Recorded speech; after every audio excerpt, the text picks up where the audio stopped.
Sono 16 fra alberghi e residence in Veneto. 16 potenziali Covid hotel, strutture alberghiere e non sanitarie dove, se i contagi superassero la capienza dei reparti ospedalieri, reindirizzare pazienti positivi non in condizione di seguire in casa la quarantena.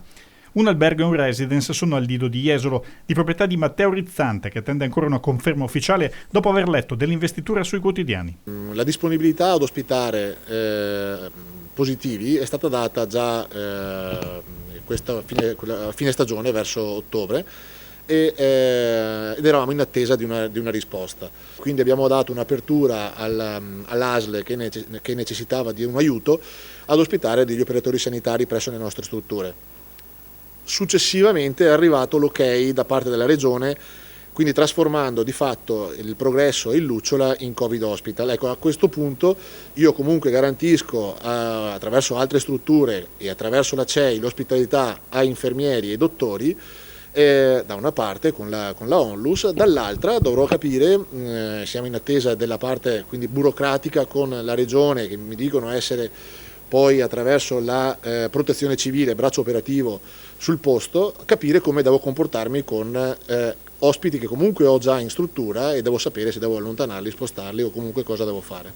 Diversa la situazione presentatasi a Mestre, dove una delle recentissime strutture del distretto alberghiero di Via Camarcello aveva proposto alla ULSS 3 Serenissima la disponibilità delle stanze in formula apart hotel, venendo giudicata la proposta più indicata anche in un'ottica di hub provinciale per Venezia. È pronta per essere attivata qualora ci sia necessità appunto di ospitare persone che devono effettuare un periodo di quarantena o di isolamento fiduciario, ma che non hanno la possibilità di farlo presso la propria abitazione. È una struttura alberghiera e quindi lo standard è quello alberghiero, non è uno standard sanitario.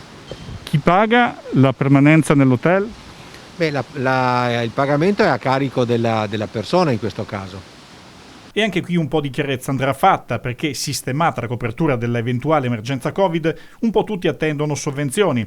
L'utenza che non può permettersi soggiorni da 300 a 600 euro settimanali e naturalmente gli albergatori che possono mettere a disposizione i loro siti, ma al tempo stesso non devono vedere paralizzata la loro normale attività. Gli alberghi anche qualche mese fa sono state tra le poche aziende, le poche strutture a non essere state chiuse, evidentemente perché avevano una funzione strategica e anche sociale in un momento così difficile come quello della pandemia che abbiamo vissuto e che tuttora stiamo vivendo.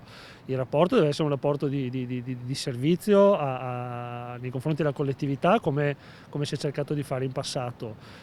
La disponibilità di alcune strutture per ospitare persone che fuoriescono dagli ospedali per cercare di sgravare un pochino il Covid Hospital dalla possibile problematica, lo si fa con un interesse, ripeto, di collettività e di socialità al quale non siamo mai venuti meno. C'è anche un'albergatrice che fin dalla prima ondata di contagi aveva proposto i propri alberghi come Covid Hospital, lanciando però la proposta alla stampa e non seguendo i tradizionali canali di contatto fra azienda sanitaria e associazioni alberghiere. Sì, sono stata contattata dalle ASL proprio in questi giorni e sto aspettando appunto delle risposte proprio per cercare di avere una risposta chiara in merito alla gestione di come possono essere gestite eventualmente le strutture che vogliono mettere a disposizione di proprietari e i titolari degli alberghi che vogliono mettere a disposizione le proprie strutture alberghiere.